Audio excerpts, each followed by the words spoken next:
बिस्मिल्लाहिर्रहमानिर्रहीम। अस्सलामु अलैकुम everybody. I welcome you all learners academy. और मेरा नाम सोबिया इकराम है और मैं एक प्रैक्टिसिंग क्लिनिकल साइकोलॉजिस्ट हूँ, practicing at recovery clinic and therapy club.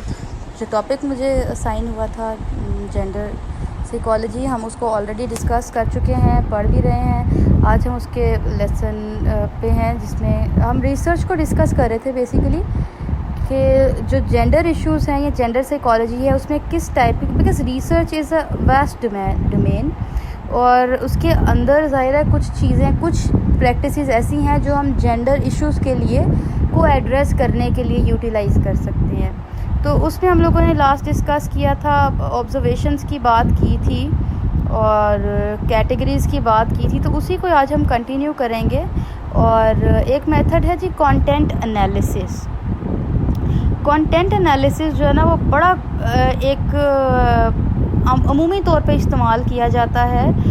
इसमें कंटेंट एनालिसिस अपने नाम से ही आपको अंदाज़ा हो रहा है कि कंटेंट को एनालाइज़ किया जाता है। फॉर एग्ज़ाम्पल आपके पास जो अखबार होता है उसमें कुछ ख़बरें होती हैं, तो आप उसका एनालिसिस करते हो, उसमें से थीम्स निकालते हो, ठीक है। मिसाल के तौर पे आप किसी एक स्पेसिफ़िक कल्चर को जानना चाहते हो और वहाँ के लोगों का जो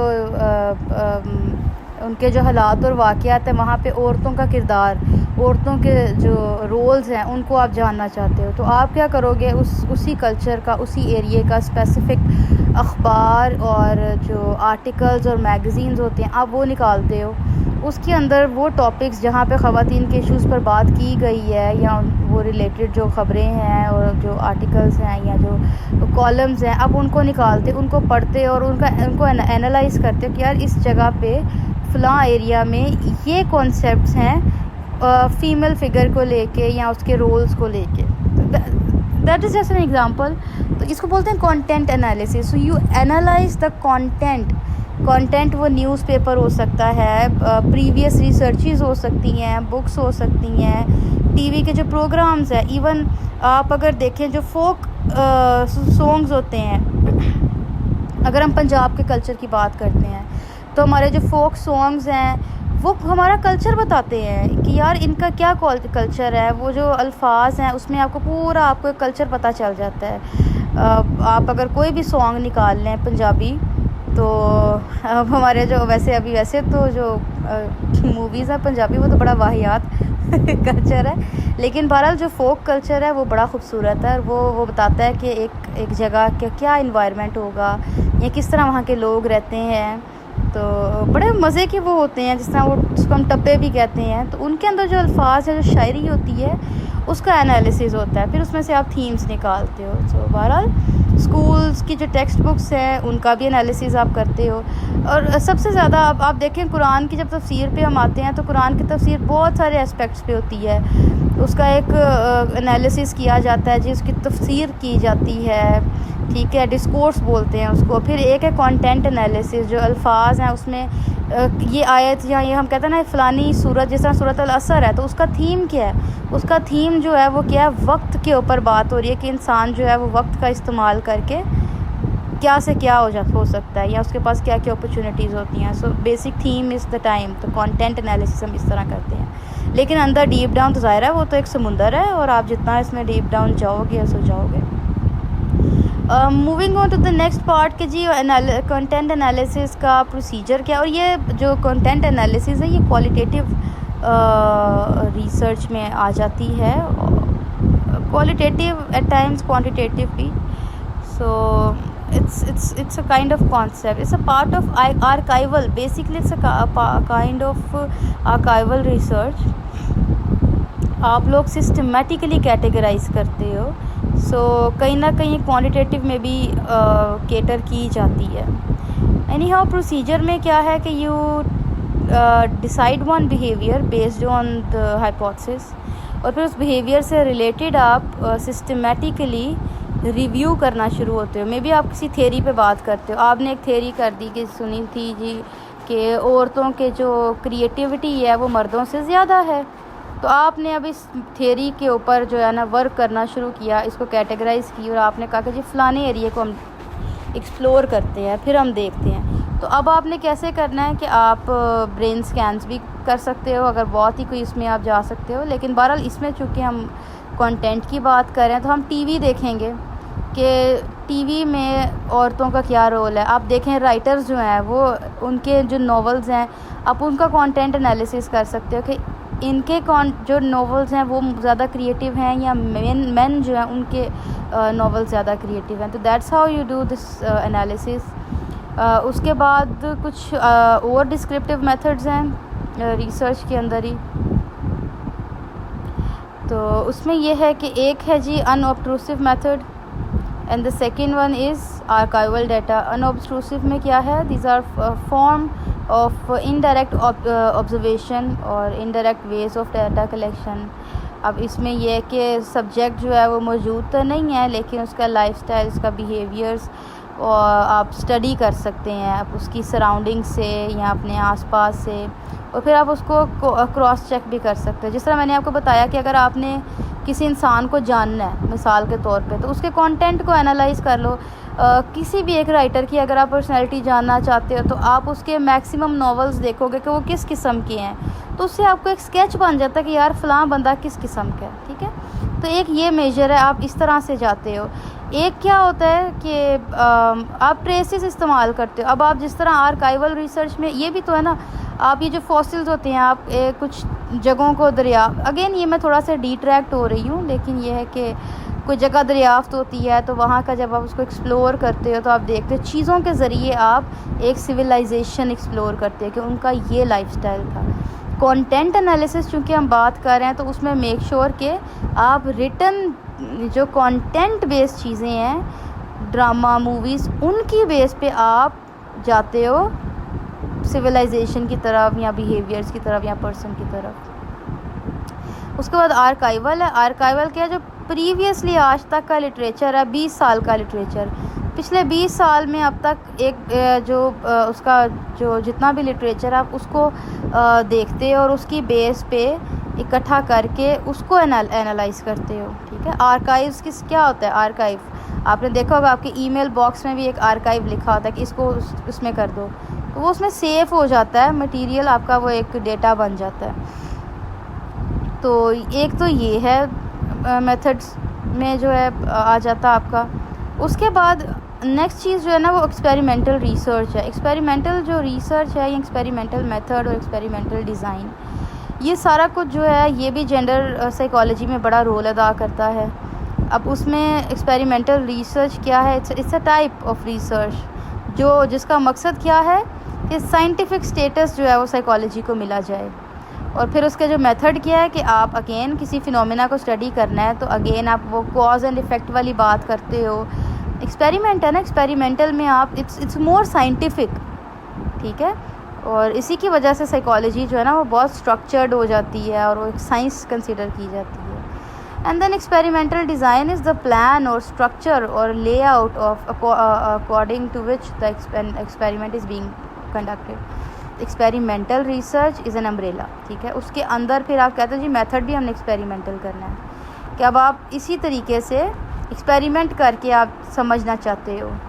मिसाल के तौर पे आप कहते हो कि जी मैंने रिसर्च करनी है कि औरतों और मर्दों पे मौसम के असरात जो हैं, गर्मी के असरात, जिस तरह लाहौर में तो बड़ी गर्मी पड़ रही है ना, तो गर्मी के असरात दोनों पे क्या सेम किस्म के हैं, मतलब दोनों के ऊपर सेम असरात आते हैं।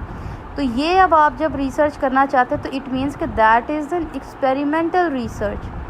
अब उसके लिए आप क्या करते हो कि उन दोनों के ग्रुप्स बना देते हो। ठीक है, प्लान ये करते हो कि दोनों का ग्रुप बना देना है। तो उसमें क्या है कि आप फिर टेस्ट करना चाहते हो कि यार किस तरह मुझे जो है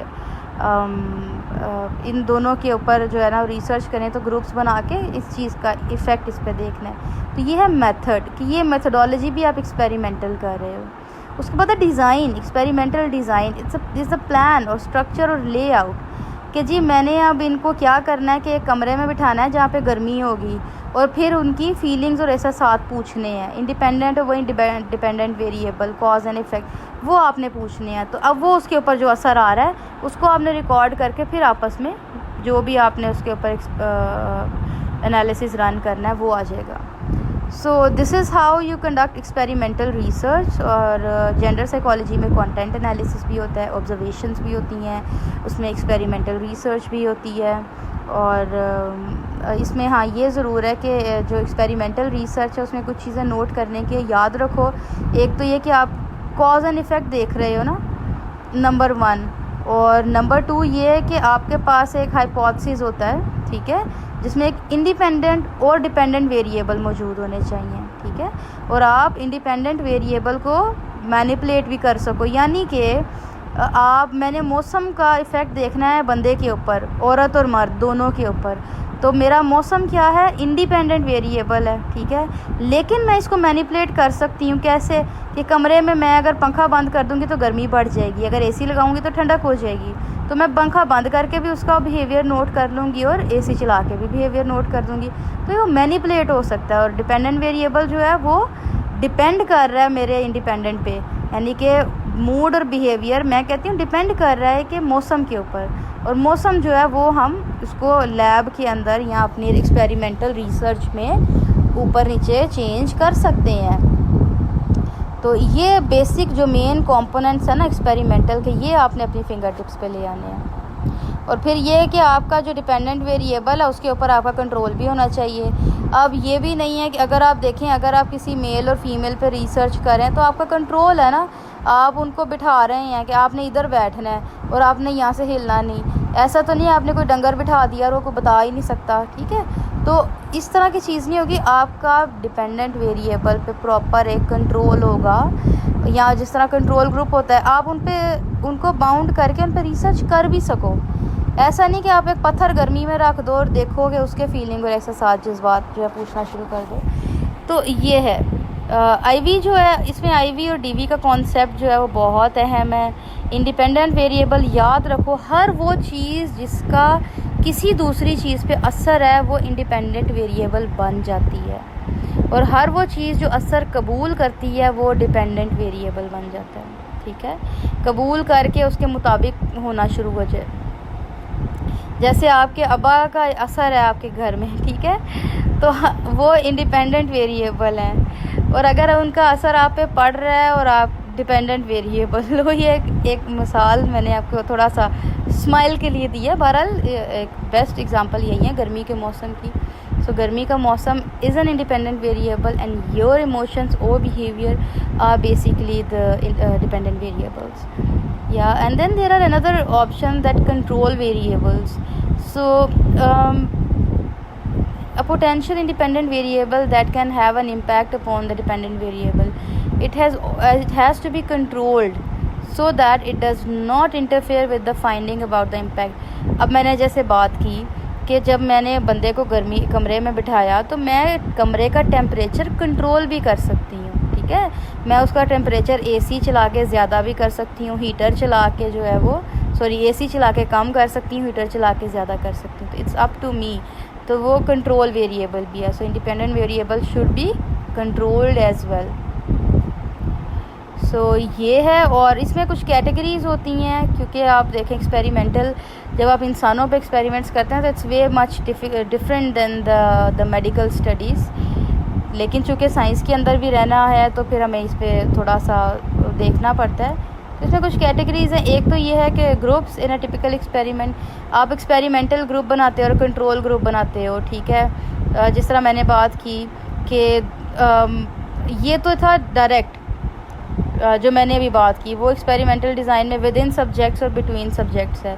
विद इन सब्जेक्ट इसको आगे भी मैं डिस्कस करती हूँ। और एक्सपेरिमेंटल यानी कि मैं 2 ग्रुप्स बना लेती हूँ और उनको आपस में मैं कंपेयर कर लेती हूँ, ठीक है। जो लोगों को एसी में बिठाया हुआ है, जिन मेल्स को एसी में बिठाया उनका मूड अच्छा है, या जिन लोगों को गर्मी में बिठाया उनका मूड अच्छा है, ठीक है। तो टेम्परेचर मेरा आईवी है और 2 ग्रुप्स आगे से मैंने बना दिए।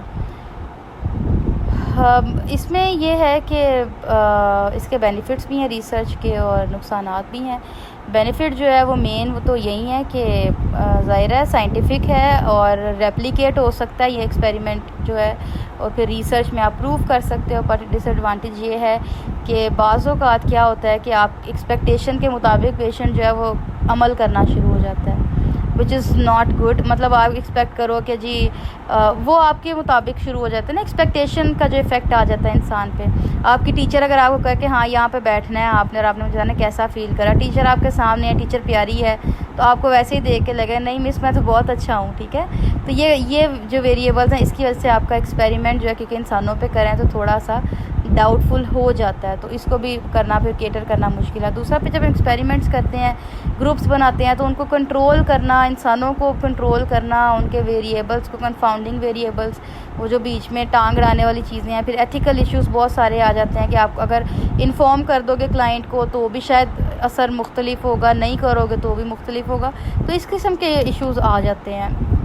उसके लिए एक और कॉन्सेप्ट था exposed factor research. It is a type of quasi experimentation. अब होता ये है ना कि देखें अप्लाइड रिसर्च में आप प्योर एक्सपेरिमेंटल रिसर्च नहीं कर पाते, क्योंकि प्योर एक्सपेरिमेंटल में आपके लिए बड़ा मुश्किल हो जाता है कि आप हर चीज़ को कंट्रोल करो, टेम्परेचर को कंट्रोल करो। आप चाहे टेम्परेचर को हम कंट्रोल करें, एक इंसान फितरतन गुस्से वाला है, ऊपर से उसको गर्मी में बिठा दिया तो उसका गुस्सा या एग्रेशन ज़्यादा हो जाएगा, ठीक है। तो उसके साथ बैठूँगा कंपैरेटिवली कम एग्रेशन में आएगा, तो वो वेरिएशन आ गई। तो फिर उसमें ये है क्वाज़ी एक्सपेरिमेंटेशन जो है आप वो इस्तेमाल करते हो।